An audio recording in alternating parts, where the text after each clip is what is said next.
Dios es infinito.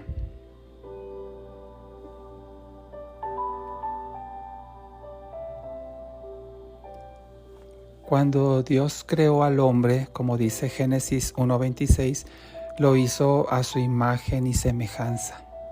Esta imagen y semejanza significa que Dios le concedió de sí mismo al hombre cuando fue creado ciertas características, por cierto, muy limitadas. Estas características, como pueden ser el amor, la compasión, la inteligencia, el razonamiento, etc., son características o atributos de Dios que le transfirió de forma limitada al hombre cuando fue creado.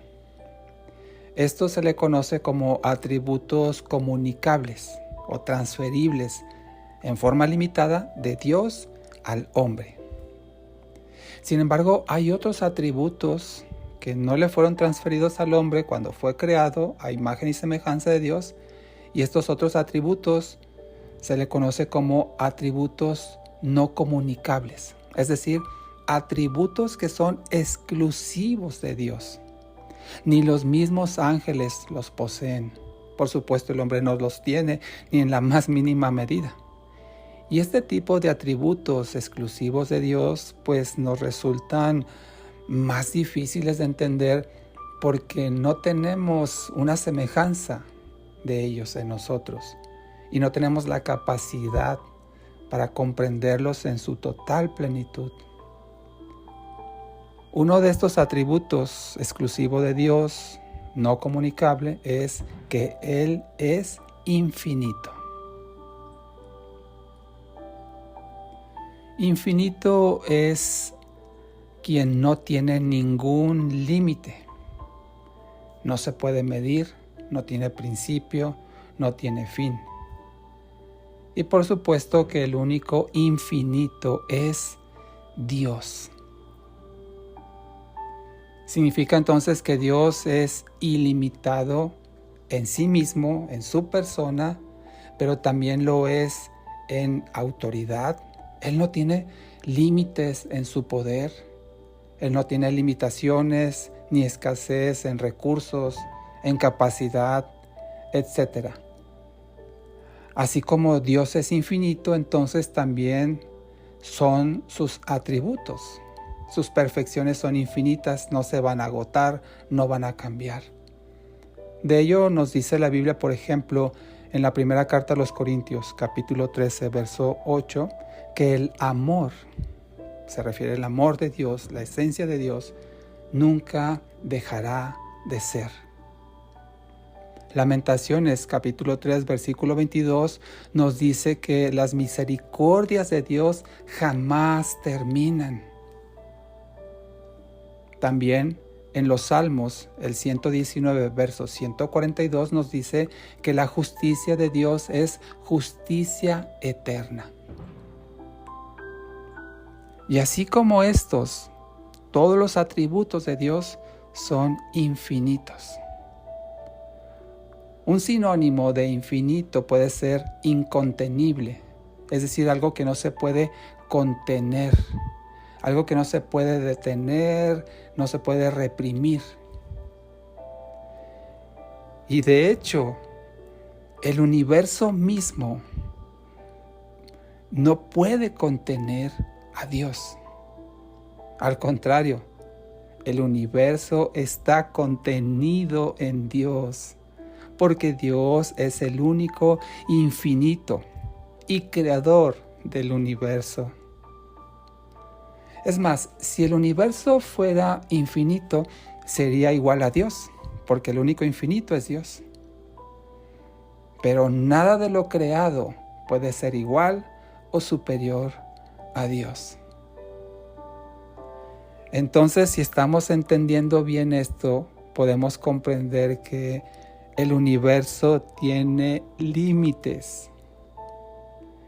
Hoy en día, el objeto más lejano visto por el hombre a través de los aparatos sofisticados que tiene para hacerlo, el objeto más lejano visto por el hombre está a 13.500 millones de años luz.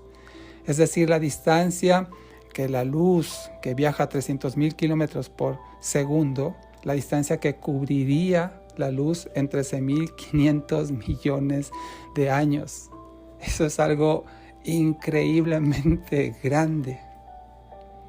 Y se sabe, por supuesto, que el universo se sigue expandiendo, sigue extendiéndose. Bueno, pues ese universo tiene límites. Y Dios es mayormente, o diría infinitamente mayor que el mismo universo, porque Él es infinito. Solo Dios, siendo infinito, puede autocontenerse a sí mismo. Podríamos decir autolimitarse, y lo hace por amor.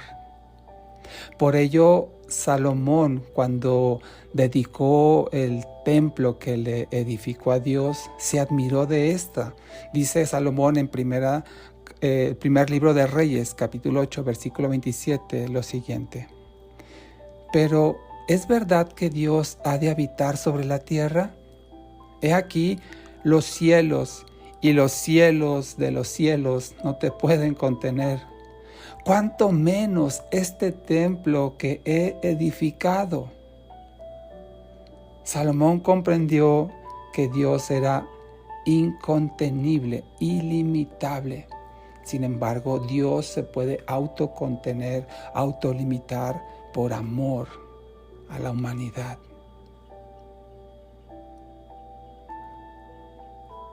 No podemos entender cabalmente esta verdad de que Dios, siendo infinito, decidió por sí mismo adoptar forma humana en Jesucristo. Y decidió ser como uno de nosotros, pero sin pecado. Dios, el infinito, se autocontuvo en un cuerpo humano. ¡Qué maravilloso y sorprendente es esto! Puedes leer Filipenses 2:7, donde se menciona esa limitación de Dios en un cuerpo físico, de carne y de hueso. Ahora Dios habita en las personas que le han entregado su vida. Como 1 Corintios capítulo 3, verso 16 dice que somos templo del Espíritu. Y Dios lo hace para darnos vida. ¿Cómo el Dios infinito puede residir en el interior de las personas? Nuestra mente, que es finita y que también es limitada, no puede entenderlo completamente. Pero es maravilloso que el Dios infinito resida en el interior de las personas que le han recibido en su alma. Oremos. Dios infinito, te agradecemos que a pesar de que no tienes límites, te hayas autocontenido en Jesucristo para darte a conocer a la humanidad. Gracias porque ahora también habitas en quienes te hemos reconocido como nuestro Salvador, aquellos que te hemos abierto nuestra mente y corazón para que seas nuestro Señor. Gracias por habitar en medio de nosotros, en el nombre de Jesús. Amén.